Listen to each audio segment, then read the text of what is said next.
pela primeira vez? Então, nós vamos dar início ao nosso trabalho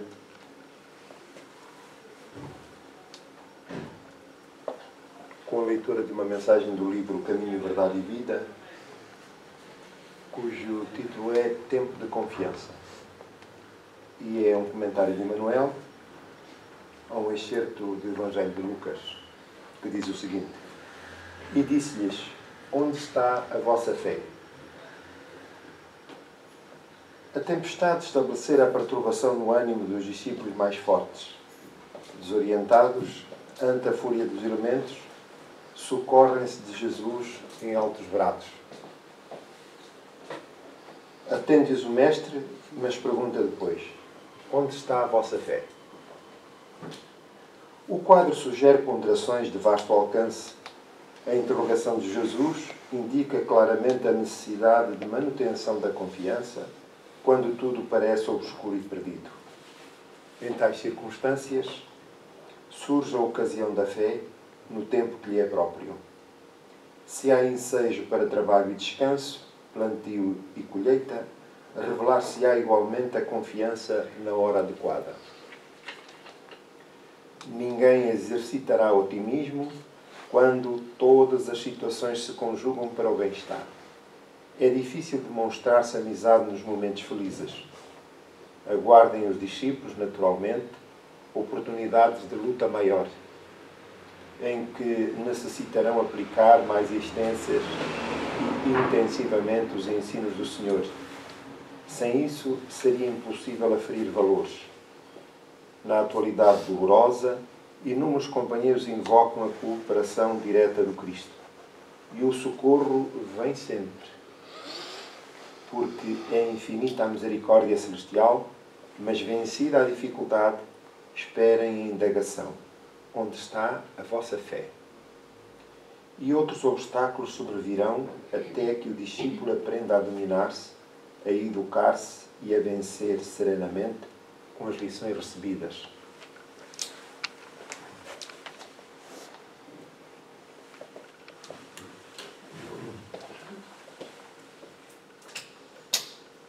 Vamos propor a oração, introdução dos nossos trabalhos,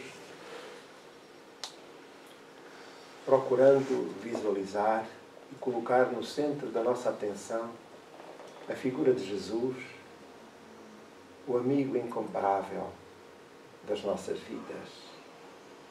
Já que hoje, especialmente, recordamos os momentos de inomináveis sofrimentos por que passou,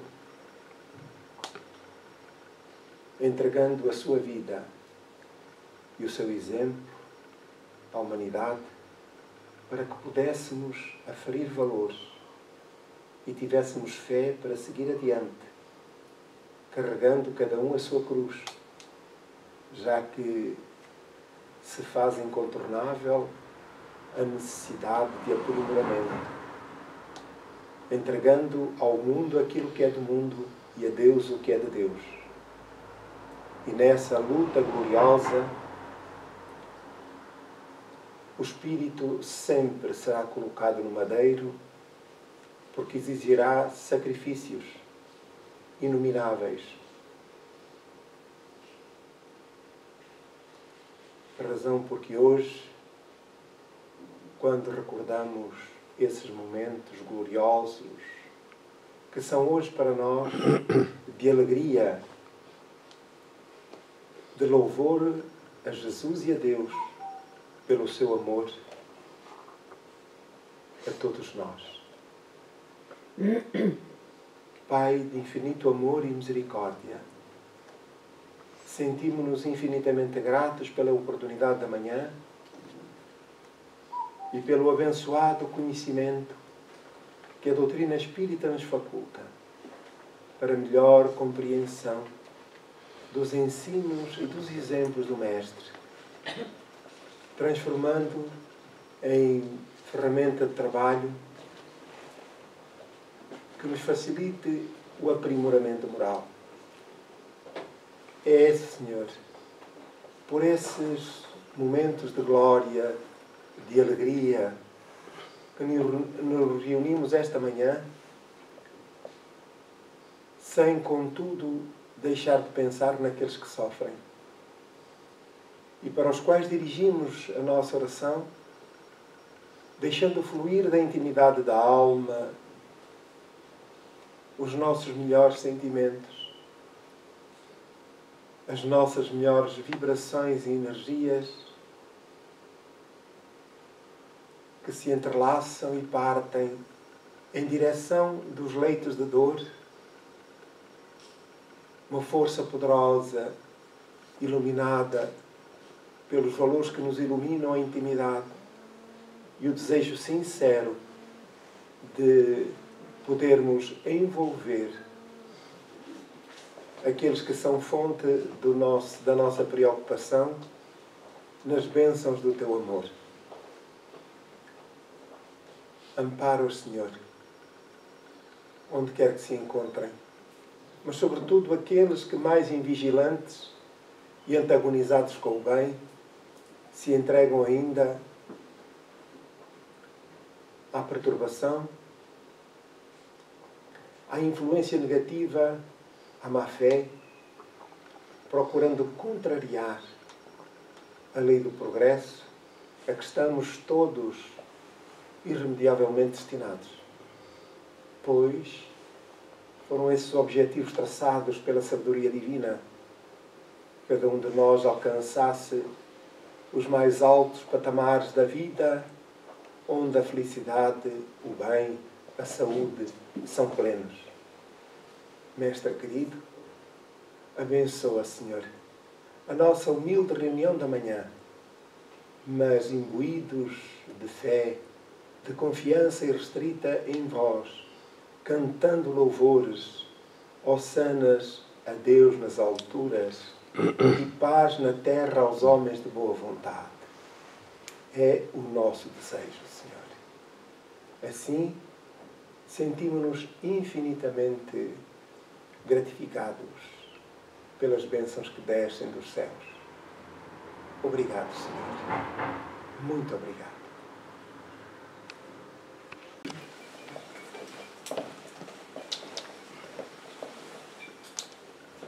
Meus amigos e minhas amigas, hoje estamos numa data duplamente importante para nós.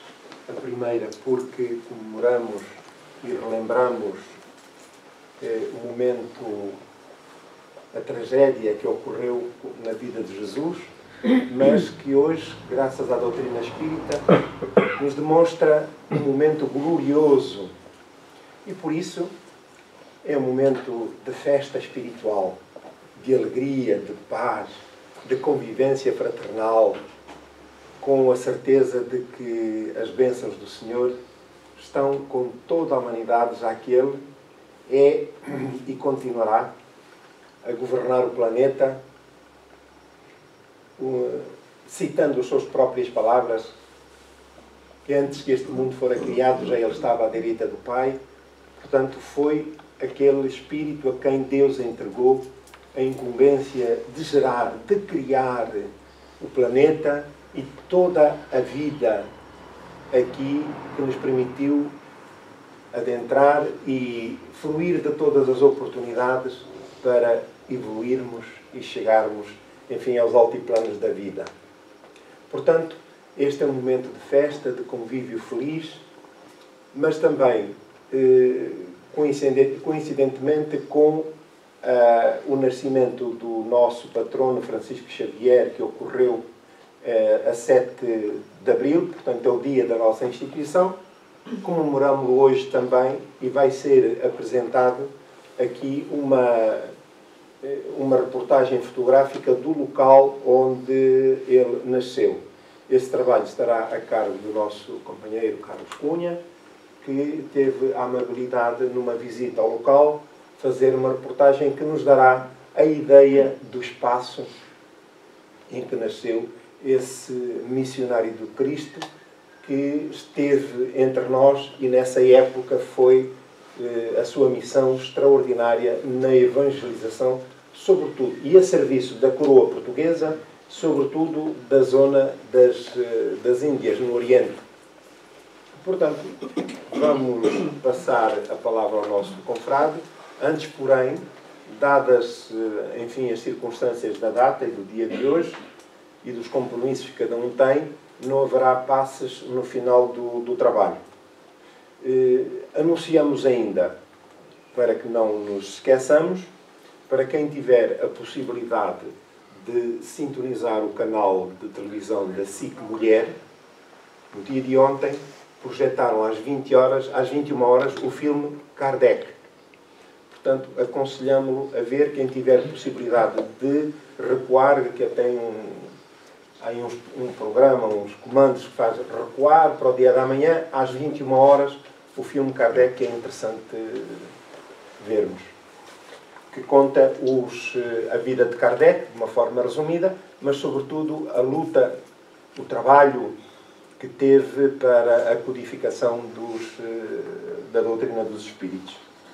Portanto, eu vou passar ao nosso companheiro agora essa tarefa de apresentar aqui a nossa... Bom dia. Espero que consigam ouvir ou não. Ouve-se bem?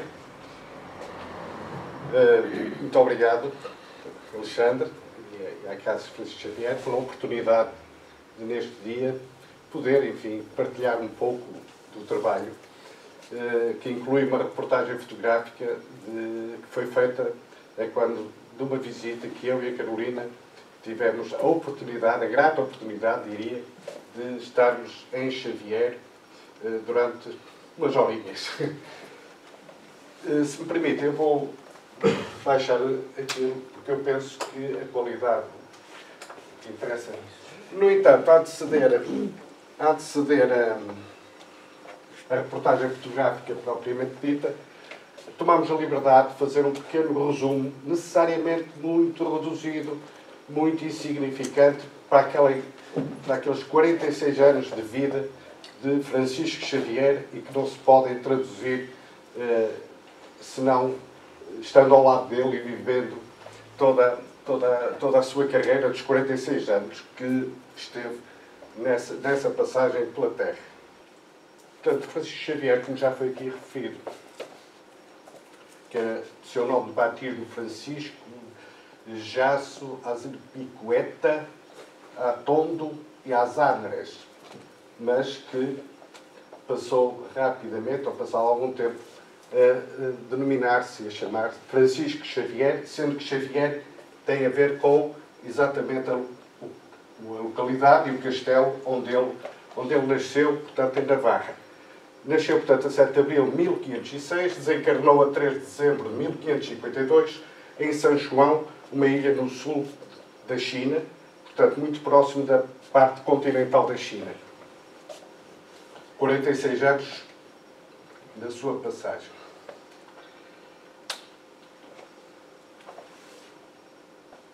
Como dizíamos, Francisco Xavier, portanto, nasceu no Castelo de Xavier. E onde é que era o Castelo de Xavier? Era e é. Situa-se a povoação e o castelo no então Reino de Navarra, hoje Comunidade Autonómica do Reino de Espanha, muito na fronteira com Aragão e também com os Pirineus, que estão a fronteira também política e física para a França. Situa-se Xavier a cerca de 50 km da capital de Navarra, que é Pamplona. Este pequeno mapa aqui à direita mostra como era à época do nascimento de Francisco, as coroas, os reinos, porque ainda não havia um reino de Espanha, digamos, unificado. E aqui tenho a maquete do castelo, exatamente à época em que Francisco nasceu. Mais adiante vamos ver com um bocadinho mais de detalhe. Francisco. Portanto, os pais de Francisco eram Dom João de Jasso e Maria de Azpilicueta, sendo-se rapidamente referido que Dom João de Jasso era um homem muito influente na coroa de Navarra, era, digamos, o grande assessor jurídico dos reis. A Dona Maria era de uma linhagem também ligada à nobreza, inclusive aos reis de Navarra.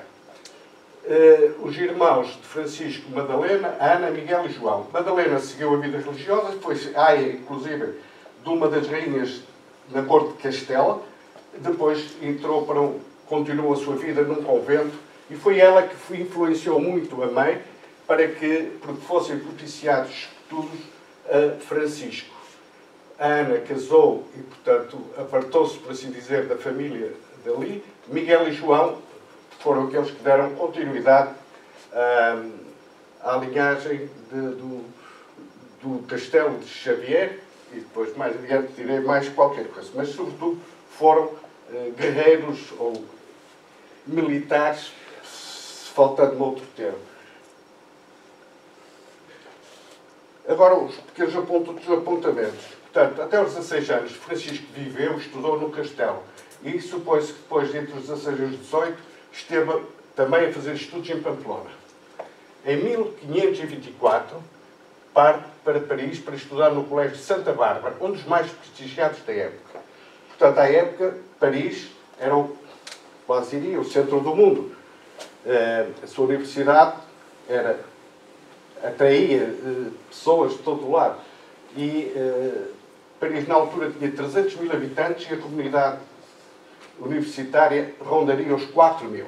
O Colégio Santa Bárbara, como se disse, era um dos mais prestigiados. Quando se fala em colégio, é aquilo que hoje poderíamos designar por faculdade. Portanto, ele estudou literatura no Colégio de Santa Bárbara e depois estudou filosofia. Era assim, digamos, o plano curricular à época e àquele nível. Em 1530 passou a regente de filosofia no Colégio Beauvais, também em Paris, também integrado na universidade. Portanto, já estava a exercer o cargo de professor. Nos primeiros anos da vida de Francisco em Paris, envolveu-se numa vida, para além da vida académica, numa vida algo desregrada, nada virtuosa,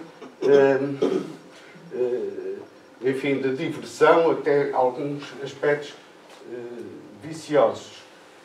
Também temos que nos situar que estávamos numa época que estava, digamos, a terminar historicamente, dizemos-lo agora, a Idade Média, estava a surgir o outro período histórico, que é o Renascimento. E havia muitas ideias a fervilhar, mas, sobretudo, o que estava em cima, digamos, da mesa era a questão de Martinho Lutero, o movimento incitado, a contestação ao poder absoluto do Papa, a todo aquele conjunto, digamos, de mordomias e de disposições que o Papa tinha em todo o lado, em todos os reinos, ou quase, na Europa. E, portanto, Martinho Lutero, iniciou, e Calvino também, foi todo um movimento. Ora, em Paris, capital das luzes na época também, havia aqui uma grande discussão e até às vezes confrontos físicos. Em 1529 surge na Universidade de Paris, ou melhor, destaca-se um aluno mais velho, um agitador de ideias, com projetos insólitos para a época, e que foi viver para o quarto de Francisco, Pedro Fabro, e mestre Juan de Penha, que já estavam no Colégio de Santa Bárbara, hospedados há bastante tempo. E este aluno mais velho tratava-se de Inácio de Loyola. Em 1532, dada aquela convivência próxima com Inácio Loyola, inicia a sua conversão ao catolicismo, que concluiu em 1533. Tinha 27 anos de idade. E aqui só um parênteses para nos recordarmos da frase que está no Evangelho de Marcos, não é? De palavras de Jesus, que vale ao homem ganhar o mundo se perde a sua alma. E foi, digamos, não a frase em si, mas o que está subjacente, que Inácio foi falando e influenciando, pela positiva, Francisco. Então Francisco realiza um mês de fervorosos exercícios espirituais, que foi todo um conjunto de exercícios que começaram a ser criados e desenvolvidos por Inácio Loyola. Em agosto de 1534, Francisco faz em Montmartre, Monte dos Mártires, para uns, Monte de Marte para outros, em Paris. Na altura era Arrabaldo, hoje é a colina mais elevada e onde tem, digamos, o Sacré-Cœur. Portanto, em agosto de 1534, fez os votos de obediência, pobreza, castidade e ida à Terra Santa.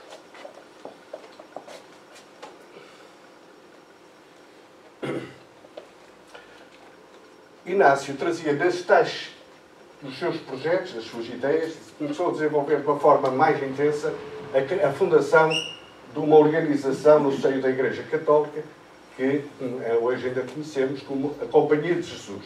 E Francisco foi um dos iniciadores, um dos que participou ao lado de Inácio, tendo que já nesta época foi nomeado ou eleito para ser o secretário, sendo o líder deste projeto, Inácio Loyola.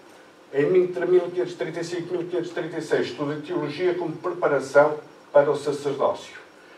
Aquele grupo, e mais alargado,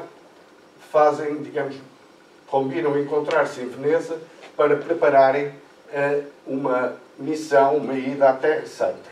Mas para tal precisavam da autorização papal. Demorou entre Paris e Veneza 1 mês e 23 dias a viagem, porque era a pé, e com todas as dificuldades, e passaram frio, agravos, doenças, estavam por grupos, tiveram que se defrontar com situações de quase ausência de comida, porque eles viviam até do que lhe davam pelo caminho. Em 1537, o grupo foi de Veneza para Roma, para obter a bênção papal e formular o pedido da ida à Terra Santa. O Papa não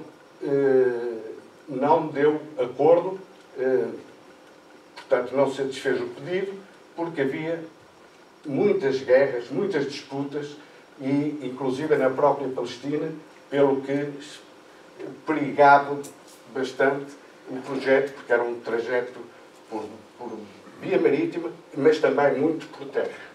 Então, aquele grupo regressa, sobretudo ao norte de Itália, no caso de Francisco Xavier, regressou a Veneza, e onde recebe do bispo local as ordens sacras e da missa. Em agosto de 1538, Dom João III, rei de Portugal, se nos recordarmos, pelo menos, tinha o cognome de O Piedoso, pede ao Papa Paulo III que lhe envie missionários para que evangelizassem na Índia. Francisco Xavier é escolhido, em março de 1540, por Inácio Loyola, para a missão na Índia, para substituir um que estava designado, que era Simão Rodrigues, que era um missionário português que já estava em Lisboa, mas adoeceu. Em abril de 1540, então, Francisco, inicia a viagem a pé, que durou 3 meses, de Roma até Lisboa. E veio integrado na comitiva do embaixador português em Roma, que era Dom João de Mascarenhas, pessoa de grande influência e muito, digamos, ligado a Roma e ao Papa.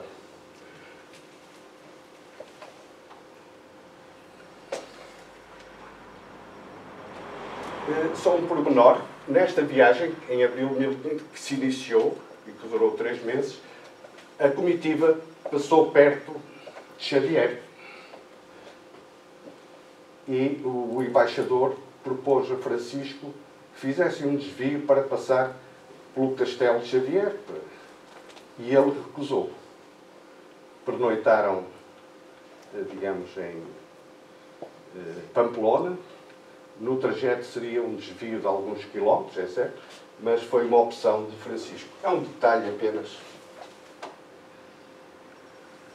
Então, em 7 de abril de 1541, no dia do seu 35º aniversário, parte de Lisboa para Goa, Índia. Portanto, a presença portuguesa ainda tinha apenas algumas décadas na altura, em toda aquela costa, mas com maior predominância nesta zona de Goa. Após mais de um ano de viagem, chega a Goa, a 6 de maio de 1542. Na altura, a viagem, as naus demoravam cerca de 6 a 7 meses. Aqui demorou mais de um ano. Porquê? Porque enfrentaram muitas tempestades, naufrágios, danos, doenças, e então Eu vou aqui neste gráfico, não sei se lá atrás conseguem ver, mas é só para simbolizar que aqui é o ponto de partida de Lisboa. Fizeram a viagem marítima toda aqui ao largo de África, aqui por cabo das Tormentas e da Boa Esperança, e aqui na zona perto da ilha de Moçambique foi onde eles acabaram por estar, salvo erro, 3 a 4 meses, em condições muito que até estava a perigar prosseguirem a viagem. E então, depois prosseguiram e chegaram aqui à costa da Índia, Goa. Um pormenor, Francisco nunca deixou de tratar dos doentes, de evangelizar, de consolar, mesmo nestas condições atribuladas. Uma vez em Goa, portanto, Francisco preparou, passa a expressão, o seu quartel-general, formou outros missionários. Uma das características de Francisco é que ele escreveu imensas cartas, com, por um lado, cartas de reportagem, ou seja, aquilo que estava a sentir e a viver, e, por outro lado, também com contributos doutrinários, até porque, entretanto, a Companhia de Jesus já tinha sido autorizada, digamos, pelo Papa. Mas depois de ele estabelecer todas, digamos, os fundamentos em Goa, ele parte para o apostolado em várias zonas da costa sul da Índia, chamada Costa da Pescaria. Portanto, temos aqui Goa e, portanto, aqui por toda esta costa, com muita incidência aqui na zona do Cabo Comorim e de Tuticorin. Isto não se fazia de forma fácil, estava dependente, digamos, da oportunidade de transporte, nomeadamente com barcos ligados a comerciantes portugueses e até corsários, ou piratas, se quisermos, de tudo um pouco, de acordo também com as monções, portanto, com as condições de navegação na época. Mas Francisco ansiava por ir mais além, mais além, mais além, conforme um sonho que teve quando esteve em Bolonha. E então, em agosto de 1545, faz uma viagem até Malaca para preparar depois uma posterior viagem a uma zona bastante desconhecida de uma forma geral, que eram as Ilhas Molucas, que situam-se e fazem parte hoje daquilo que conhecemos como a Indonésia. Ilhas Molucas são apenas cerca de 1000 ilhas, de diferentes dimensões, vulcânicas, mas que na altura ainda tinham perigos tais como, por exemplo, o canibalismo. Mas Francisco foi até lá e não deixou de evangelizar e doutrinar.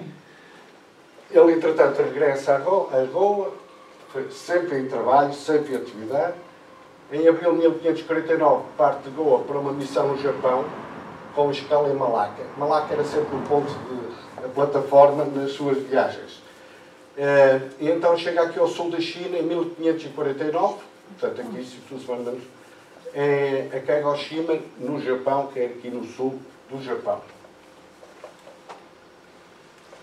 Em novembro de 1551, inicia a viagem de regresso, faz um desvio, vejam, em São João, mas foi uma breve paragem, apenas uns dias. Vem a Malaca e de Malaca vem novamente para Cochin e Goa. E não propriamente em turismo, era trabalho e a sério. Até que empreende a viagem em abril de 1552 até São João, passando por Malaca e Singapura, e em agosto de 1552 chega à ilha de São João. 1552, agosto. Onde acaba por desencarnar, 3 de dezembro de 1552. Já num período que, quando chegou, havia muitos tumultos, muitas dificuldades físicas, que para se aproximar, inclusive, da parte continental da China, e ele foi gradualmente enfraquecendo até que desencarnou na companhia, digamos, do seu assessor Cristóvão e do tradutor, que tinha o nome aportuguesado, era António China, mas porque sempre que Francisco abordava novas paragens nas suas etapas, ele procurava sempre ter alguém que lhe fosse, digamos, o intérprete junto das populações nativas. Aqui apenas uma curiosidade, que é a caligrafia e assinatura de Francisco Xavier, em que vosso amigo e irmão em Cristo, Francisco. Vosso. Pronto. E agora vou-vos convidar a uma visita virtual ao Castelo de Xavier. Já vimos que se situa no Reino de Navarra, muito perto da fronteira com Aragão e com França, muito junto aos Pirineus. Situa-se num ponto de uma colina elevada, uma pequena montanha, não de muita altitude, mas o que é certo é que subindo a estrada um bocadinho sinuosa, desemboca-se num enorme parque de estacionamento. Agora já estamos a falar do século XXI, como se costuma dizer, aqui e agora. E nesse grande parque de estacionamento, preparado para acolher muitos visitantes motorizados e autocarros, etc., portanto, dá logo uma dimensão daquilo que é, por assim dizer, a procura que há naquela localidade. Uma vez estacionado, o que se depara logo de frente, numa zona muito arborizada, é uma estátua dedicada a Francisco Xavier de grandes dimensões. Vimos-lo depois, ele estava a olhar para o castelo, ou seja, ao olhar a partir desta imagem, ele está a olhar para o castelo. E eis que estamos chegados ao castelo na atualidade. Melhor dizendo, nesta perspectiva temos duas partes. Um pormenor é que está sempre a bandeira de Navarra desfraldada ali, naquilo que é a torre principal, a torre de homenagem, e que nós daqui de Oravante falaremos como sendo a torre de São Miguel, porque desde os tempos de Francisco Xavier, ou antes até, era, digamos, o santo da proteção do castelo, da família Xavier, era São Miguel. Eu dizia, portanto, temos aqui um bloco que é o castelo em si, na atualidade, e ao lado um grande edifício que é a Basílica, que mais adiante, portanto, teremos a oportunidade de dar. Aqui na frente, portanto, tem um grande largo, que mais adiante também veremos. E aqui não se consegue ver, provavelmente, mas nota-se que era todo, digamos, o cume desta zona onde está implementado, era muito rochoso. Desde 2006, 2005, que o castelo passou também a ter uma componente de museu. Portanto, temos a construção arquitetónica própria dos castelos, mas também, no caso, em 2005, 2006, passou a ser um museu com várias galerias, com vários documentos e toda uma visita que hoje em dia, usando uma linguagem que se usa às vezes aí, que é uma viagem imersiva. Porquê? Porque tem 3 grandes materiais expostos. Sobretudo, tudo tem a ver com a vida e a passagem de Francisco, com obras artísticas do século XVI para a frente, com cenas da vida de Francisco, das suas etapas, do próprio. Também tem outra zona com algumas referências a todos os antepassados da família de Xavier.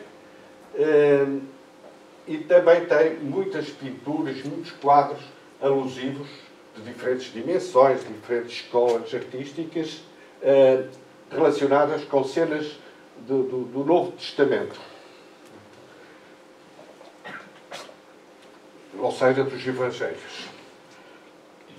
Portanto, esta é uma das galerias, ou uma parte de uma das galerias. Um pormenor também tem muitas reproduções facsímile das cartas, que foram muitas, as epístolas, de Francisco, nomeadamente com Inácio Loyola. As cartas chegavam a demorar da Índia até Roma 1 a 2 anos, e a resposta demorava 1 a 2 anos. De maneira que Aqui é um quadro de Francisco Xavier, um dos quadros que estão ao alusivo ao retrato de Francisco Xavier. Aqui temos a maquete do castelo em 1506, que era aquela que há pouco eu fazia uma referência, portanto, maquete. Tem a torre de homenagem, que no fundo era nesta zona que a família, que era a residência da família Xavier, toda a zona depois defensiva, os diferentes patamares, as ameias, os fossos. Mas a origem deste castelo remonta ao século X. E à época, do século X para a frente, pelo menos até ao século XVI, XVII, sempre havia muitas lutas, muitas conquistas materiais, muitas disputas, e sempre que o castelo, ou os castelos eram tomados, as forças conquistadoras tinham por hábito demolir, destruir, se não todo, parte dos castelos. Depois havia a reconquista e havia também a reconstrução e assim sucessivamente. No caso de, em 1512, Navarra foi vencido, o reino de Navarra, portanto, Xavier era uma das áreas defensivas do reino. Foi bastante destruído o castelo, mas mantiveram a residência e deixaram estar ali a mãe e o pai e, na altura, o Francisco, porque, entretanto, os irmãos estavam noutro movimento também, lá nas guerras entre Navarra e Castelo, Aragão. Portanto, é a maquete, porque o castelo atual não é o da época, aquilo que nós vemos. Portanto, teve várias reconstruções. Este quadro representa os últimos momentos de Francisco Xavier. Ao lado estará, suponho, Cristóvão, Xavier debilitado, com a cruz apontando para a China, a tão ansiada China, que ele não conseguiria chegar nos seus 10 anos de intenso apostolado na zona. Não sei se lá ao fundo conseguem ver minimamente, mas... Outra galeria, portanto, são galerias que não são lineares, são ovais, redondas, portanto, faz-se circuitos em vários pisos, como eu já referi. Aqui está uma das estátuas ali existentes, que é a estátua Francisco Xavier em madeira policromática. Isto tem cerca de 1 metro de altura. A outra parte da galeria, de outra parte de uma das galerias, que sendo aqui que está representado, porque eu não estou aqui a mostrar individualmente, mas alguns dos tais cenas da atividade apostólica e missionária de Francisco. Cada um destes quadros estão aqui nesta zona desta galeria. Portanto, isto, como eu disse, vem de 2006, daí este aspecto, digamos, aqui atualíssimo. Há uma sala de armas de todos que tinham sido já proprietários do castelo, com os respectivos brasões, e aqui é só um pormenor, o brasão de armas dos Xavier. Saímos agora um bocadinho do interior do castelo, mas continuamos dentro do castelo, passa de pleonasmo, porque ali são zonas defensivas, telhados, e então aqui temos uma vista para norte, que é ali a Serra de Leiro, e aqui estou ainda terrenos relacionados com Xavier. Portanto, é para termos uma noção, Serra de Leiro. Também tem aqui próximo, aqui a uns 20 km distante, o Mosteiro de Leiro. Uma barragem também muito interessante, que é a barragem de Elsa.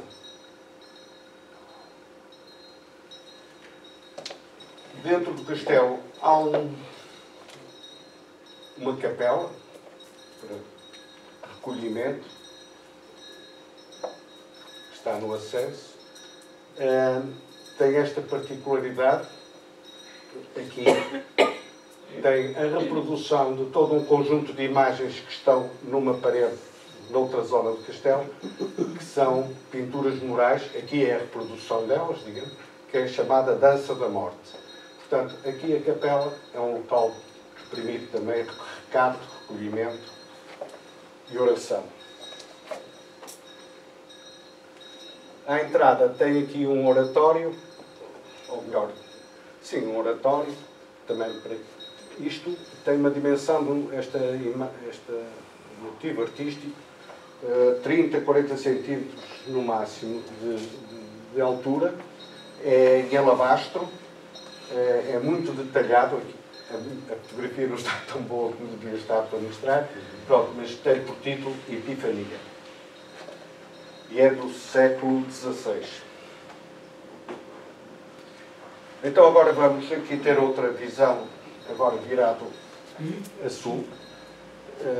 Estamos aqui no segundo piso, por assim dizer, do castelo, numa varanda, e temos aqui um grande largo na frente. Este largo, até 1955, 56, era onde estava a aldeia propriamente dita, no exterior do castelo, a aldeia de Xavier. Entretanto, em 1956 a 1960, foi construída a cerca de 2 km deste local, de raiz, toda uma aldeia que foi acolher, portanto, os habitantes foram mudados das casas que aqui existiam para uma urbanização, é o termo, a cerca de 2 km. E então transformaram isto aqui num largo bastante grande, que é onde se realiza, foi ainda agora há um mês, na primeira quinzena de março, umas jornadas da Igreja Católica que são as Xavieiradas. Ou seja, são peregrinações que vão de diversos pontos, começam em diversos pontos em Navarra, a mais distante é a cerca de 50 km, ou seja, Pamplona, e então encaminham-se aqui para a zona de Xavier, e aqui durante 15 dias há diversos tipos de iniciativas, cerimónias religiosas, convívios, e é aqui que realizam as Xavieiradas. Aqui assim, vamos ver mais detalhe, mas é só para ter uma noção, é um mural de azulejos representando Francisco, e dá-nos uma ideia aqui assim, que está aqui um bocadinho perdido, mas isto é uma coisa realmente de grandes dimensões. Aqui numa aproximação já podemos ver, basta compararmos aqui, por exemplo, aqui um poste de eletricidade ou aqui uma escadaria com a altura deste mural. E agora de uma forma mais próxima ainda, portanto, este mural de azulejo que existe ali no largo. Outra aqui aqui é virado uma visão também, digamos, de uma varanda do castelo para a veiga do Rio Aragão. Isto é em direção a nascente. Portanto, aqui são terrenos, pequenos terrenos. Isto era setembro, portanto, estavam um bocadinho áridos, mas passa aqui o rio, portanto, da região para o Rio Aragão. Agora estamos outra vez dentro do castelo. Entramos e saímos do edifício propriamente dito e estamos na torre do castelo, a Torre São Miguel, em que não estava visitável, mas mais acima está um quarto que terá sido o de Francisco. A presença ali mais saliente é aqui a figura de São Miguel, como eu disse há pouco, era a grande referência para Francisco. Portanto, aqui isto é em madeira policromática, também tem cerca de 1 metro de altura, nem tanto. Também dentro ainda daqui da torre, ou ligeiramente ao lado, há a pequena capela onde está o Cristo Sorridente. é assim que se chama, a figura de Cristo na cruz. E aqui é que estão pintadas, não se nota aqui, até porque isto está fechado, não dá para entrar, os tais murais da dança da morte. Tanto quanto possível, portanto, uma imagem do pormenor do Cristo sorridente. É assim que é conhecido, digamos, esta imagem de Cristo na cruz, naquele local.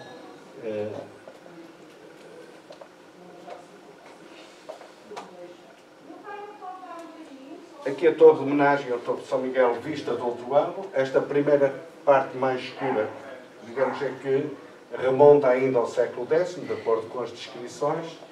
E hoje em dia as janelas não eram exatamente assim no tempo de Francisco, mas é para termos apenas uma ideia de uma visão do exterior da Torre de São Miguel. No interior temos outro quadro de Francisco Xavier, este de grandes dimensões.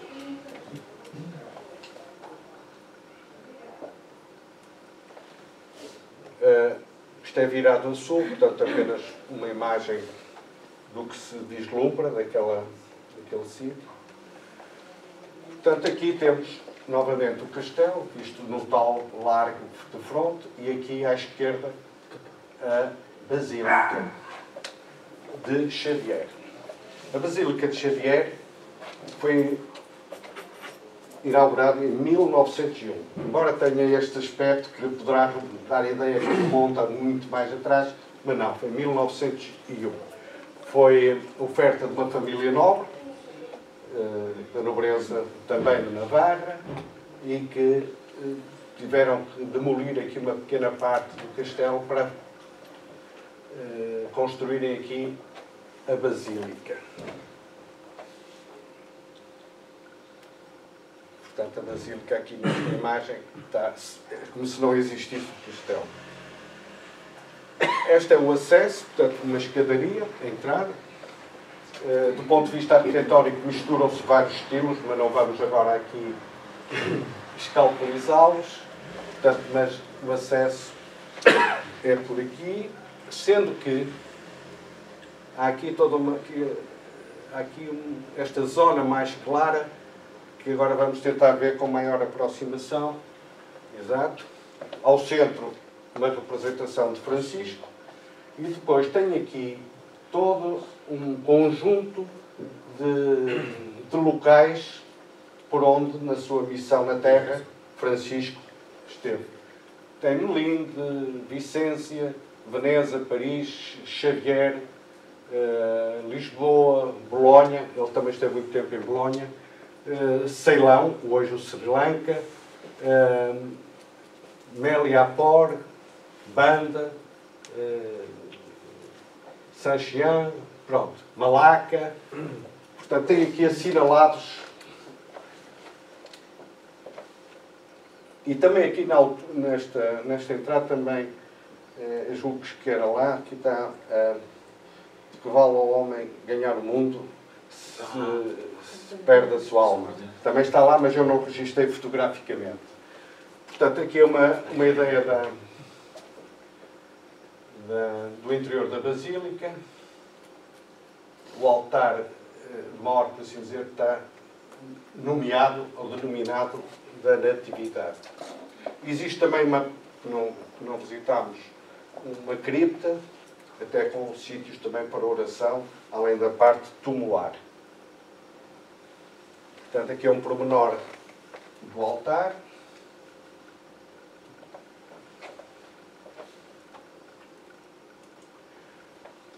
Uma vez concluída a visita ao castelo, depois temos aqui, de fronte mesmo do castelo, a igreja paroquial e a abadia de Xavier. Portanto, são cerca de 300 metros desde a porta do castelo até aqui a este complexo.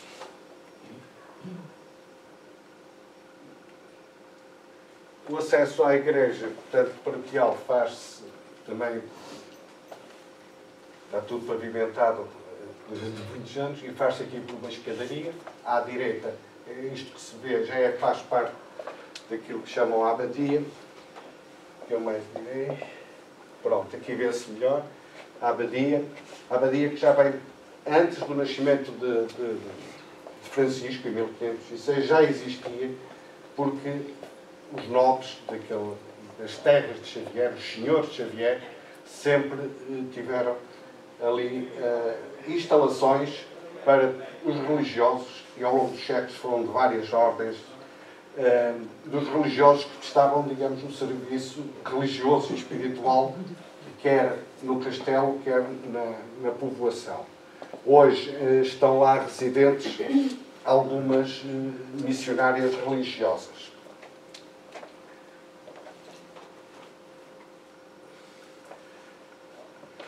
No lado contrário, agora dentro da igreja, no lado contrário ao altar-mor, está aquilo, a pia do batismo, onde foi batizado Francisco Xavier.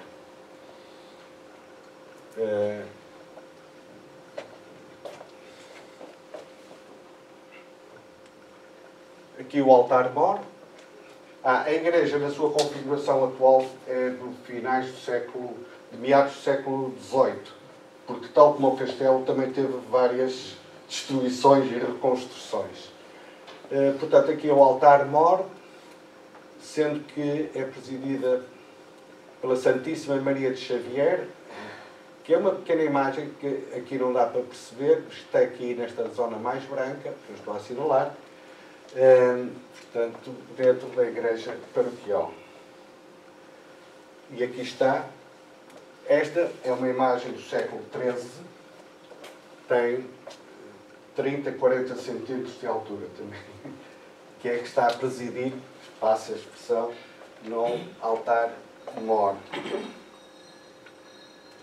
Mesmo à ilharga do castelo está este complexo, são vários edifícios, que é da Companhia de Jesus, em que tem, por assim dizer, uma faculdade, ou seminário, como se queira chamar.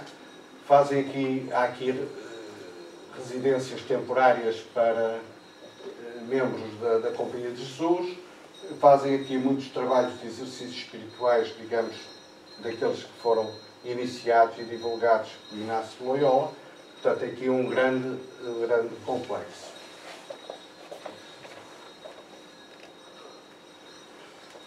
Na envolvente do castelo, e estamos a falar de áreas ainda razoavelmente consideráveis, tudo muito verde, muito bem tratado. Esta instalação, por exemplo, que vemos aqui, que depois se prolonga, são áreas de apoio aos visitantes, aos peregrinos, que vai desde instalações sanitárias, espaços com mesas para fazerem as suas refeições quando das peregrinações, ou das visitas, ou seja, o que for. Portanto, isto aqui, também existe aqui perto, dentro deste complexo, por assim dizer, um hotel que terá aí uns 80, 90 anos, e um outro mais recente, um pequeno restaurante, também existe um.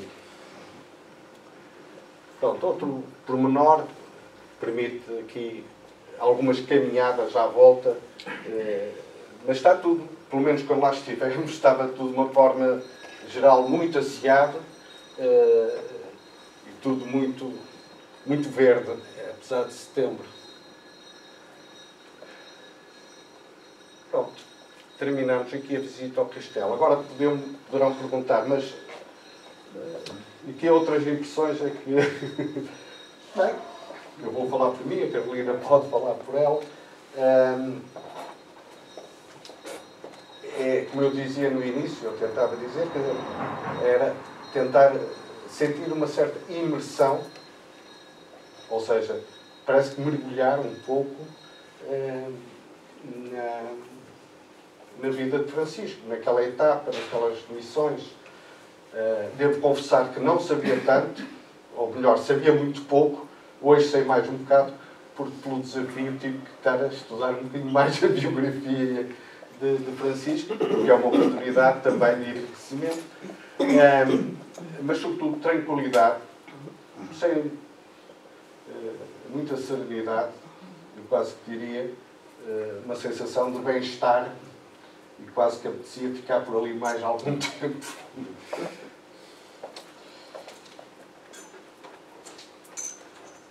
E agora, para terminar, é importante destacar este aspecto. Francisco Xavier ditou uma mensagem a Allan Kardec em Bordeaux em 1861, que incluiu no capítulo 12º, cujo título é Amai os vossos inimigos, no item 14. Portanto, o capítulo 12º do livro do Evangelho segundo o Espiritismo é considerado, por essa razão, como um dos espíritos expoentes da codificação espírita.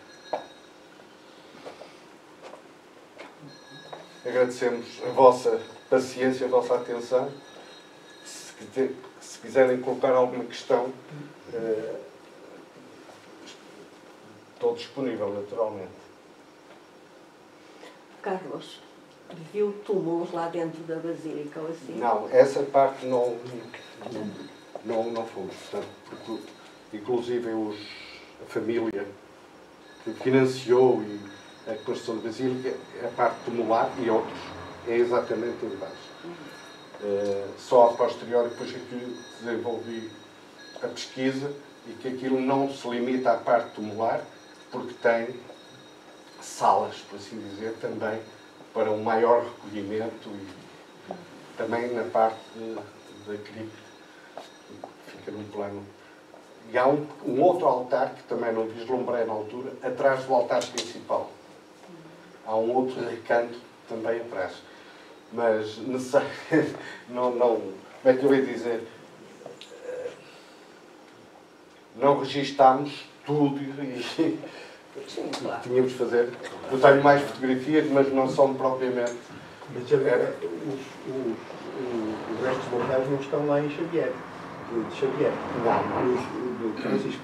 Os restos mortais dele, creio que estão em Goa. Não sei se é Goa ou se é Malaca, mas acho que é em Goa. Numa primeira etapa vieram para Malaca, estiveram em Malaca também, se bem me lembro, no Peli. Aliás, estão lá. Em Goa, estão em Goa, na Sé Catedral. Pois, Goa, de Malaca depois foram para Goa. Aliás, creio que em Goa ainda existe, ou está, o nome da catedral, não sei se ou a Igreja de São Francisco Xavier. Talvez seja, mas quando se pergunta é sempre na Sé Catedral, possivelmente será essa. Diz que o corpo dele vai, à medida que os anos vão passando, o corpo dele vai se tornando cada vez mais pequeno. Muito obrigado. Bom, se não houver mais. Mumificado, invisível. Sim. Sim. Está exposto o restos mortais na urna com em vidro, não é? Com uma janela em vidro. Sim, faz favor. Eu fiquei um pouco perdida. Vi que o Francisco Xavier é católico, não é? Sim. Agora eu fiquei perdida quando que ele mandou a mensagem para o Allan Kardec Era espírito, portanto, em 1861, portanto, era o espírito de Francisco Xavier. Na sua passagem pela Terra, que é o que nós hoje aqui estivemos a partilhar um pouco essa passagem, a partir de, como vimos, dos 26 ou 27 anos até o seu desencarne, esteve intimamente ligado, e não só ligado, foi um dos protagonistas, um expoente na Igreja Católica, na sua missão de apostolado e de divulgação do Evangelho. Tá? Não sei se respondi, mas agora o que nós concluiu-se a apresentação tem a ver com o espírito Francisco Xavier. E na codificação há vários, sobretudo no Evangelho segundo o Espiritismo, há várias mensagens de outras figuras de missionários de destaque do catolicismo, como Santo Agostinho, Afonso de Ligório, que eram figuras, o bispo de Argel, portanto, várias figuras que estavam ligadas ao catolicismo. Mas na espiritualidade já não estavam. Já eram, enfim, espíritos com uma visão mais cósmica Mas fez parte das suas etapas de desenvolvimento, naturalmente, não é? Pronto, se não houver mais nenhuma questão, convidar o Alexandre. vamos dar por terminado o nosso trabalho de hoje.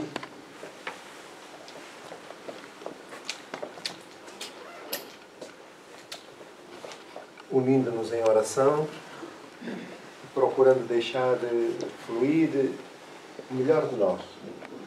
Hoje falamos aqui de Jesus, nosso mestre e guia, nosso amparo, de outro espírito de larga envergadura moral e espiritual e a seu apóstolo no mundo. Podemos mesmo afiançar mais do que uma encarnação ao serviço de Jesus.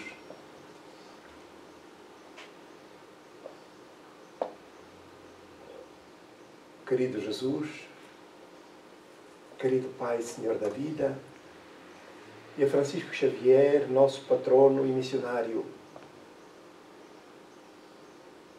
queremos agradecer este momento tão particular em que nos sentimos mergulhados no ambiente psíquico da época em que Jesus entregou-se à tirania humana para que o seu legado pudesse perdurar no tempo, lições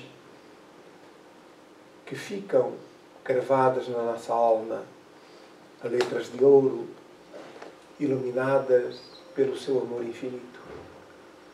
E Francisco Xavier, pelo exemplo de apostolado e na sua convicção irrestrita em Deus e em Jesus, entregando-se à missão e à causa que abraçou com dedicação, determinação, tornando um ato heroico a sua entrega pela divulgação da Boa Nova. Mestre querido, sentimos-nos felizes pelo encontro da manhã que nos permitiu viajar no tempo e mergulhar na epopeia dos vossos apóstolos, que ao longo do tempo e nas várias religiões, correntes doutrinárias, filosóficas, científicas, de educação, em todas as áreas da cultura humana, trabalharam em favor do progresso material, espiritual e intelectual. Estamos, Senhor, infinitamente gratos por todo esse esforço e sacrifício. E por isso, neste momento em que somos convidados à oração, sentimos o envolvimento das forças superiores da vida que deixam o seu perfume em todo o ambiente.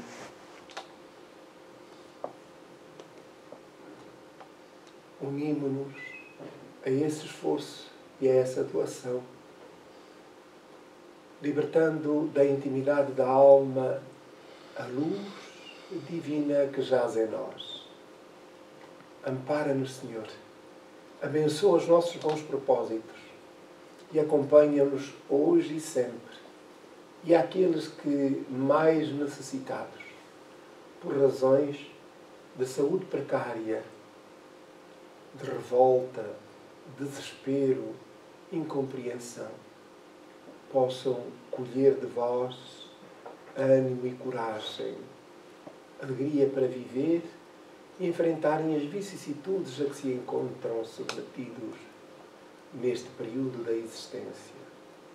Que a vossa paz, o vosso amor, aqui permaneça entre nós também, Senhor. Muito obrigado.